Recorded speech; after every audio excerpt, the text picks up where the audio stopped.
بسم اللہ الرحمن الرحیم۔ قبیلہ خزاع کے کسی شخص نے بنو لیث کے کسی آدمی کو اپنے کسی مقتول کے بدلے میں مار دیا تھا۔ یہ فتح مکہ والے سال کی بات ہے۔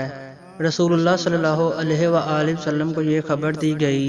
آپ نے اپنی اونٹنی پر سوار ہو کر خطبہ پڑھا اور فرمایا کہ اللہ نے مکہ سے قتل یا ہاتھی کو روک لیا۔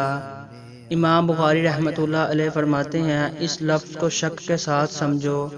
ایسے ہی ابو نعیم وغیرہ نے القتلہ اور الفیل کہا ہے، ان کے علاوہ دوسرے لوگ الفیل کہتے ہیں۔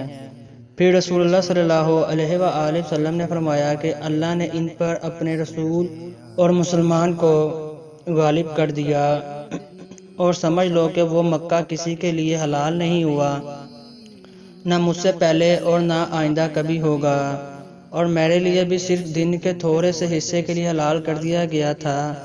سن لو کہ وہ اس وقت حرام ہے، نہ اس کا کوئی کانٹا توڑا جائے، نہ اس کے درخت کاٹے جائیں، اور اس کی گری پڑی چیز بھی وہیں اٹھائے جس کو منشا یہ ہو کہ وہ اس شے کا تعارف کرا دے گا۔ تو اگر کوئی شخص مارا جائے تو اس کے عزیزوں کو اختیار ہے دو باتوں کا، یا دیت لے یا بدلہ۔ اتنے میں ایک زمینی آدمی ابو شاور نامی آیا اور کہنے لگا، یہ مسائل میرے لیے لکھوا دیجئے۔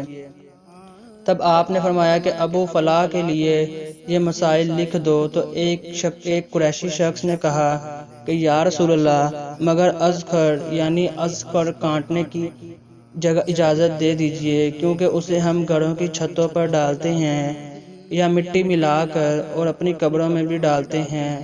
یہ سن کر رسول اللہ صلی اللہ علیہ وآلہ وسلم نے فرمایا کہ ہاں، مگر اذخر۔